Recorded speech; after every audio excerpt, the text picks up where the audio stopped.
Big boss Malayalam season 7 എപ്പിസോഡിൽ big boss ഒരു morning task കൊടുത്തിട്ടുണ്ടായിരുന്നു.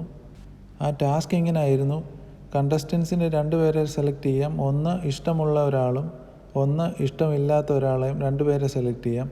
അത് 2 പേർക്കും ഓരോ വട്ടപ്പേര് കൊടുക്കുക.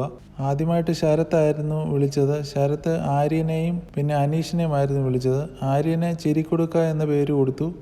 അനീഷിനെ ഇഷ്ടമല്ലാത്തതുകൊണ്ട് മുള്ളൻ പന്നി എന്നുള്ള പേരുമാണ് കൊടുത്തത്. അത് കഴിഞ്ഞ് ബിന്നിയാണ് സെലക്ട് ചെയ്തത്. ബിന്നി ഇഷ്ടമില്ലാത്ത ഒരാളെന്ന് പറയുമ്പോൾ അനീഷിനെ സെലക്ട് ചെയ്തു. ചൊറിയൻ പുഴു എന്നുള്ള പേര് കൊടുത്തു.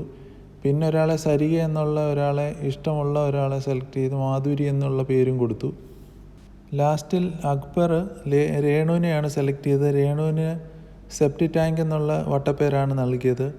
അത് രേണുവിനൊട്ടും ഇഷ്ടപ്പെടാതെയാണ് ആ ടാസ്കിൽ നിന്ന് പോയത്. ഈ ഒരു ടാസ്ക് അവസാനിക്കുമ്പോൾ ഏറ്റവും കൂടുതൽ ഇഷ്ടപ്പെടാത്ത ആളെന്ന് പറഞ്ഞാൽ അനീഷാണ്. അനീഷിന് ഏത് പേരാണ് ഇഷ്ടമെന്ന് ബിഗ് ബോസ് ചോദിച്ചപ്പോൾ മുള്ളൻ പന്നി എന്നുള്ള പേരാണ് എനിക്കിഷ്ടപ്പെട്ടത്, അത് ഞാൻ സെലക്ട് ചെയ്യുന്നു എന്ന് അനീഷ് പറഞ്ഞു. അതുപോലെ തന്നെ നല്ല ആൾക്കാരെന്നുള്ള രീതിയിൽ സെലക്ട് ചെയ്തേക്കുന്ന അനുമോളെയാണ്. അനുമോൾക്ക് പാവക്കുട്ടി എന്നുള്ള പേരാണ് കിട്ടിയത്.